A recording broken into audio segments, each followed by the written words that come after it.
Oke teman-teman, di belakang saya itu adalah salah satu lesehan yang ada di tepian Bukit Kelam teman-teman. Nah itu depannya itu Bukit Kelam. Saya lihatkan ya teman-teman ya. Tuh teman-teman. Nah, depannya adalah Bukit Kelam. Di lesehan ini lumayan juga pengunjungnya teman-teman, soalnya pemandangannya indah banget, ada nuansa alam yang begitu indah, yaitu Bukit Kelam tersebut ya teman-teman.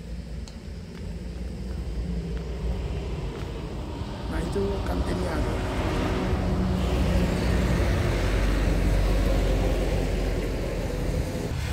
Sampai di sini dulu video singkat saya ini.